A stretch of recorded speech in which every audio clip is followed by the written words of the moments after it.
خدا نے کبھی بھی ان لوگوں کا ساتھ ہی نہیں دیا جن کے اپنے بازو میں قوت نہیں ہے۔ خدا کبھی ایسے افراد اور معاشرے کا ساتھ نہیں دیتا۔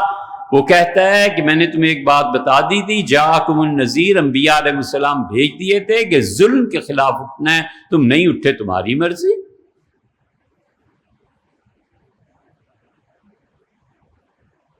قرطبی رحمت اللہ نے لکھا ہے، اس کا خیال نہیں کہ کہاں لکھا ہے، لیکن قرطبی رحمت اللہ نے لکھا ہے، قرطبہ میں چوری ہوئی اسپین میں، باغ کا جو مالک تھا وہ ایک لنگڑے اور ایک اندھے کو لے آیا۔ اس کا حضور میں سفر پہ گیا ہوا تھا قاضی صاحب، اور میری غیر موجودگی میں مالی اگرچہ تھے لیکن میں کیا کہوں، انہوں نے غفلت کی، ان دو نے چوری کی ہے اور ایک ہفتہ تک میرے باغ کو لوٹا ہے اور سارے پھل بیچتے رہے۔ اس سے کہا اے اندھے، تم نے چوری کی ہے؟ اسے کہا قاضی صاحب یقیناً میرا چوری میں حصہ ہے۔ اسے پتا تھا کہ قاضی ہاتھ کٹوا دے گا اور انصاف قائم ہوتا ہے۔ اس کا لنگڑے تم نے چوری کیا؟ اس سے کہا جی میں نے چوری کی۔ اس سے کہا تم نے چوری کیسے کی؟ تم لنگڑے ہو، بھاگ نہیں سکتے، یہ اندھا ہے، دیکھ نہیں سکتا، حیران ہوں چوری کیسے ہوئی۔ اندھے نے کہا جی ہم دونوں بھوکے تھے اور میں نے اسے تجویز دی، میں نے کہا میرے کندھوں پہ سوار ہو جا اور میں اندھا تجھے لے چلتا ہوں، درختوں کے نیچے بتاتے رہنا دائیں ہو بائیں ہو ادھر ہو ادھر ہو، اور پھل توڑ کے نیچے پھینکتے رہنا، بعد میں دوسرا چکر لگائیں گے، ٹوکریوں میں رکھ کے بھر کے پھل کو مارکیٹ میں جا کے بیچ دیں۔ تو قاضی چپ ہو گیا اور کہنے لگا مالک سے کہ کس پہ حد جاری کروں، اندھے پہ کروں یا لنگڑے پہ کروں؟ بات یہی ہے کہ ہمارے یہاں پورا وہ نظام تعلیم، وہ تعلیم جو دو شعور پیدا کرے، علم یہ سکھائے کہ آنکھیں کھولو، علم یہ سکھائے کہ جس معاشرے میں تم جی رہے ہو یہ مسلمان تو بہت بڑی چیز ہوتی ہے، انسانوں کا معاشرہ نہیں ہے، اور علم یہ سکھائے کہ بچے ابھی آپ ادھورے ہیں، ناقص ہیں، میرے ساتھ چلیں گے تو دن بدن آپ کی شخصیت بنتی چلی جائے گی، ہر روز نیا مسئلہ آپ کو پتا چلے گا، علم پھیلے گا۔ امام مالک رحمۃ اللہ علیہ سادات کرام رحمہم اللہ کا ذکر فرماتے تھے، اور امام مالک رحمۃ اللہ علیہ نے غالباً حضرت باقر یا حضرت جعفر صادق رحمۃ اللہ کے متعلق فرمایا کہ میں 30 سال حضرت کی خدمت پہ جاتا رہا، یا نماز پڑھتے ہوئے دیکھا اور یا روزہ رکھے ہوئے دیکھا، 30 سال عبادت میں حضرت کو دیکھا۔ حضور اقدس صلی اللہ علیہ وسلم کا خاندان تھا، اور انہوں نے کہا 30 سال ایک مجلس ایسی نہیں ہوئی حضرت کے ساتھ جب مجھے علم کا ایک نیا دروازہ نہ کھل گیا۔ علم بتاتا ہے کہ تم ناقص، علم شعور پیدا کرے، علم اپنی ذات کی پستی سکھائے، یہ علم، اور اس کے لیے اسباب، وسائل اور ذرائع اس ملک کے سرمایہ داروں کے پاس، اور مصیبت یہ ہے کہ علم اندھا ہے یہاں، اور سرمایہ دار لولے لنگڑے، یا پھر سرمایہ دار اندھے ہیں، اور جو نظام تعلیم ہے یہ لنگڑا لولا ہے، کچھ بھی کر لو، اب قاضی حد کس پہ جاری کرے؟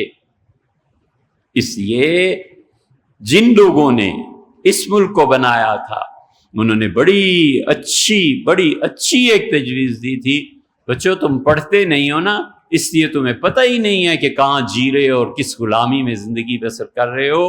امبیڈکر بہت بڑی شخصیت تھی ہندوستان کی، کیا کریں مجبوری ہے، ان کا حوالہ دینا پڑتا ہے۔ امبیڈکر گاندھی کا سخت مخالف تھا، اور پنڈت جواہر لال نے کانگریس کی مخالفت کے باوجود اس کو بلایا اور ڈاکٹر امبیڈکر کو کہا کہ ہندوستان کا آئین لکھو۔ کسی ملک کا آئین لکھنا اور بنانا کوئی معمولی بات؟ ہمارے یہاں عبدالحفیظ پیرزادہ تھے وزیر قانون، انہوں نے کام کیا وغیرہ وغیرہ. انہوں نے امبیڈکر کو بلایا. امبیڈکر کا نام ہم نے اپنے حضرت رحمت اللہ علیہ کی زبان سے سنا تھا. ہمارے شیخ بھی ایسے. دنیا کی سیاست، معیشت، دین، کون سا شعبہ تھا جو ان کی نظر میں نہیں تھا؟ کون سی صحبت تھی جس میں وہ بات کریں اور ان کے منہ سے پھول نہ جھڑیں؟ ایسے ہوتے ہیں پیر. امبیڈکر کا نام میں نے حضرت رحمت اللہ سے سنا.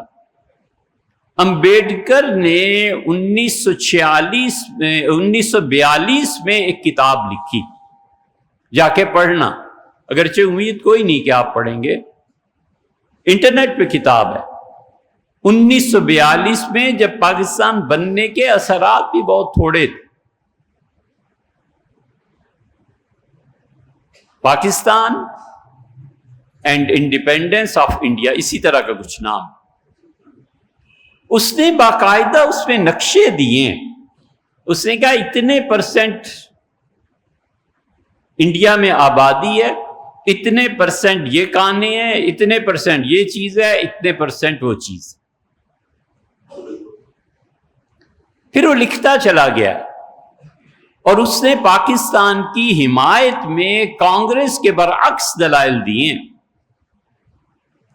پڑھنے کی چیز ہے، کٹڑ ہندو، لیکن اس کے باوجود اس نے کہا پاکستان بننا ہی چاہیے. اسے کہا بہت سمپل سی ایک دلیل دی ہے، آپ غور فرمائیں. انہوں نے کہا انڈین پوری آرمی جو اس وقت ایگزسٹ کرتی ہے اس میں 64% ہمارے جرنیل سے لے کے سپاہی تک یہ سب کے سب یا پنجابی ہیں یا پٹھان ہیں. پھر وہ آگے چل کے لکھتا ہے کہ اگر افغانستان حملہ کر دے تو کیا خیال ہے کہ انڈین آرمی اور اس میں پنجابی اور پٹھان 64% وہ انڈیا کو بچائیں گے یا افغانستان کا ساتھ دیں گے؟ پھر وہ کہتا ہے کہ انڈین آرمی 64% جتنے افراد ہیں ان سب کے متعلق، فوج کے متعلق تم جانو کہ یہ افغانستان کا ساتھ دیں گے، اس لیے ایک الگ ملک کر کے 64% آرمی کے حوالے کر دینا چاہیے تاکہ اس ملک میں آرمی راج کرے. یہ جا کے پڑھو امبیڈکر کو. 42 میں اس نے لکھا تھا. ہندو تھا.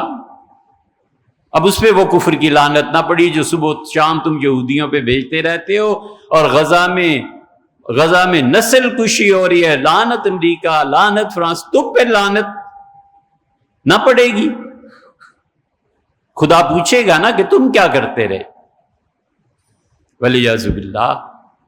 اس نے کہا 64% آرمی ہے، ہندوستان کو توڑو اور ایک ٹکڑا فوج کے حوالے کر دو. ہم اس موضوع پہ اس لیے اس کو جوڑ رہے ہیں کہ ممکن ہے کبھی کسی تک بات پہنچے، جنرل عاصم تک پہنچے، کسی تک پہنچے، کسی کور کمانڈر تک کوئی پہنچے. ہم ان سے اللہ کا واسطہ دے کے کہتے ہیں، ہاتھ جوڑ کے کہتے ہیں ہمارے نظام تعلیم کو بدل.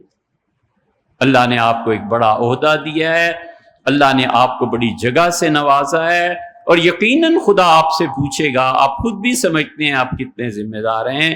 اللہ نے ہمیشہ اقتدار میں جو بھی حصہ آپ لیتے رہے ہیں ہوتا رہا ہے.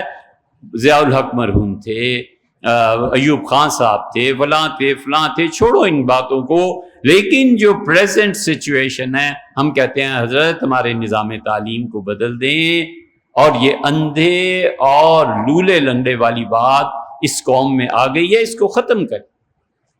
ہمیں اچھا نظام تعلیم چاہیے، ہمیں اچھی لائبریریز چاہیے، ہمیں اچھی بسز چاہیے.